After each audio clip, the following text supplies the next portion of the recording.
العسلات والامارات ولاد بلد الجدعان عاملين ايه؟ وحشتوني قوي قوي قوي قوي قوي. انتي بتعملي ايه يا سمسمه؟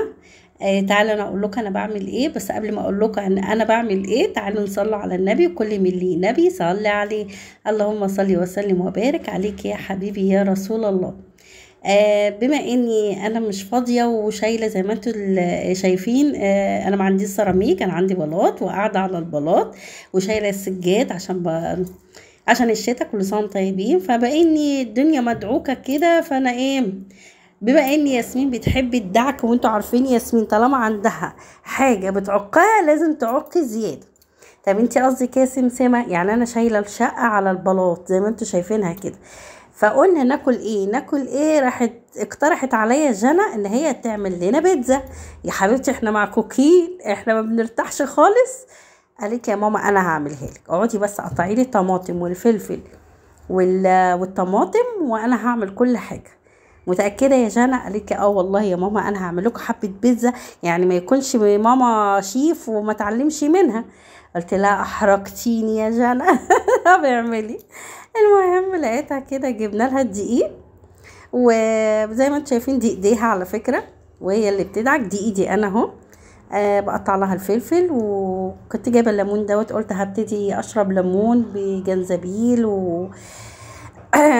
اخس، يعني اللي انا باين عليا مش راضيه اخس خالص، مش عارفه ليه الصراحه. المهم لقيتها هي بتعمل كده، هي زي ما انتم شايفينها كده. هي انا قاعده جنب جنى بنتي، وبقول لها ايه لما بلاقيها مثلا ناقصه حاجه او نسيت حاجه فانا بفكرها. فهي قالت لي يا ماما انا هعملها على طريقتي. قلت لها تمام يا جنى، يلا ورينا البيتزا بتاعتك. المهم دعكت كده بايديها، هي لحوست ايديها وانا قلت لها ما تلحوسيش ايديكي كده تاني. يعني اول باول نضفي ايدك من العجين عشان تعرفي تمسكي العجين كويس. دي معلومه قلتها لبنتي، يعني طول ما ايديك فيها عجين مش هتعرفي ايه تلمي العجينه كويس بما انك بتعجني بايدك.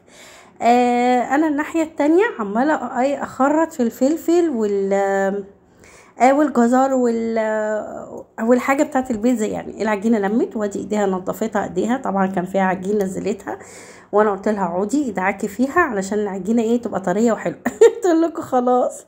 هي تعبت. المهم سابتها تخمر. حطيتها على الرخامه ولمينا الدنيا. طبعا بما اننا قاعدين على البلاط عشان الشتاء بننضف ترويه الشتاء، فايه قلنا نعكها بالمره. فبقول لها هتعملي ايه يا جنونه؟ راحت قالت لي يا ماما هعمل الصلصه بتاعتي. طب يا جنونه هتعمليها ازاي؟ قالت لي هضرب البصل بالطماطم كله في الخلاط وهحطه على الايه على النار. قلت لها متاكده يا نونه؟ قالت لي اه، انا مسمياها نونه يعني. هي بتوريكم اللي هي بتضرب الخلاط، وهي كده عملت كله ني في ني. يعني انا مش بعملها كده بصراحه، بس طلعت حلوه بنت القرده يعني. وهي بصوا بتحط النظام كده في الطبق، لا انا باخد من البرطمان وبفضي على طول في الحلل. هي بتبقى منظمه حالها. طبعا انت فين يا سمسمه؟ طيب وجنى وهي بتعمل البيتزا بتاعتها كده، انا كنت طبعا بره في الصاله بعمل الايه، بنظف مكان ما هنقعد عشان تعمل البيتزا. الله اكبر. خمرت وكبرت فانا قطعت لها، وهي بقى تشوف بيتزتها هتعملها ازاي، هتشوفوها عامله ازاي دلوقتي. انا كل مره بعمل البيتزا بعملها في صواني كبيره. هي قالت لي لا يا ماما انا هعملها البيتزا بطريقتي انا. طب يا نونه هتعمليها ازاي؟ قالت لي هعملها اللي هي الصغننه ديت. قلت لها تمام، شكلك فاهم يا نص، وقعدت اهزر معاها. المهم جبنا صواني، وهي حطت بايديها وقالت لي يا ماما انا مش هعملها كبيره، هعملها صغننه، يعني قطمتين وخلاص على كده. المهم هي عملت الحاجات دي، بس هي ايه يعني ملت لي المطبخ مواعين، وانا ايه قمت بالليله كلها. قلت لها طالما هتعمليها صغنططه يا جنونه لازم ايه نخرمها كده بالشوكه شويه. خرمناها والصلصه بتاعتها طلعت حلوه قوي، اللي هي ني في ني. حطت فيها بصل وحطت فيها توم وحطت في الكبه طماطم والتوابل وضربتهم مع بعض، وبعد كده سبكتهم على النار. دي عملتها لاحمد، هي دي بتاع الكيكه اصلا، اللي هي الارنوب ده ميكي، ده مش ارنوب. لاحمد ابني. شوفوا هي عملت قد ايه القرده.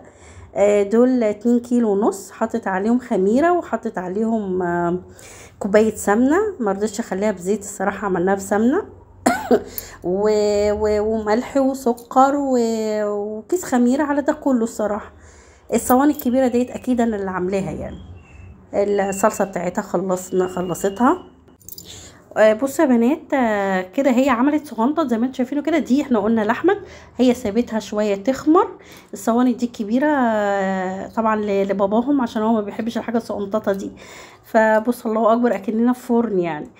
سيبتها تخمر شوية وبعد كده هتبتدي تحط عليها الصلصة والفلفل بتاعها والطماطم، وهي عملتها كده من غير يعني لحوم الصراحة، وكلنا وشبعنا وملينا بطننا الحمد لله يعني. بصوا والله والله والله انا بنتي هي اللي عملت الحاجة ديت مش انا يعني. بس حلو لما تخلي بنتك تمد ايديها معاكي في الاكل، هتتعود تعمل لوحدها وهتتعود هي اللي تشيل البيت. يعني انا لما سافرت الصعيد، انا بناتي ما سافروش معايا، كانوا قاعدين مع باباهم، عملوا اكل وطبخوا وصوروا. هنزلها لكم برضو الحاجات دي. هم ما جوش معايا عشان كانوا في مدارسهم، كانت في مدرسة، فكانوا قاعدين وفي نفس الوقت قعدوا مع باباهم. طبخوا مرة وعملوا فاصوليا مرة ولحمة ومرة فراخ وبطاطس. فحلو البنوتة بتتعلم من مامتها. خليها تمدي ايديها معاكي علشان هي تعرف تعمل نفسها بعد كده. انت عماله ترغي كالعاده يا سمسمه، بتقولي لي طب ما تقولي جنى بتعمل ايه. هقول لكم حاضر.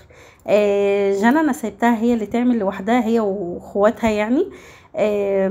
هي خلصت، حطت الصلصه وبعد كده حطت القوطه والفلفل الاخضر وبسم الله والزيتون، وحطت عليها رشه زعتر والجبنه الموزاريلا، وهتحدف دلوقتي في الفرن. خلاص هتحط الحاجه في الفرن. والله كانت طعمها جميله وصراحه يعني ربنا يخلي لي عيالي يا رب بامانه الحمد لله يعني. هما بصوا الصينيه هي طلعت من هنا وكله طلع بقى ياكل من هنا، حتى تلاقي فيه صواني فاضيه وصواني فيها البيتزا. على فكره البيتزا بتاعتها كانت طعمها حلو، والصلصه بتاعتها كانت عاملاها ني في ني وكانت طعمها جميل بامانه يعني. عندي بناتي كل واحد شاطر في حاجه، فكده دي المره دي جنى. المره الجايه هوريكم جمانه بتعمل ايه وحلا كمان بتعمل ايه، فان شاء الله باذن الله.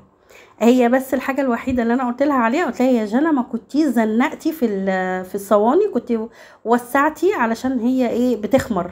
فبدل ما تحطي كده في صينيه 4 ولا 5 كنت حطيتي 3 مثلا عشان تخمر براحتها زي ما انتم شايفين كده. فانا قلت لها دي الغلطه الوحيده بس. يا رب الاكل يعجبكم، ما تنسوش اللايك، ما تنسوش الاشتراك، تعليق حلو منكم. ربنا يخليكم ليا، ما نحرم منكم ابدا يا احلى جمهور سمسمه. مع السلامه.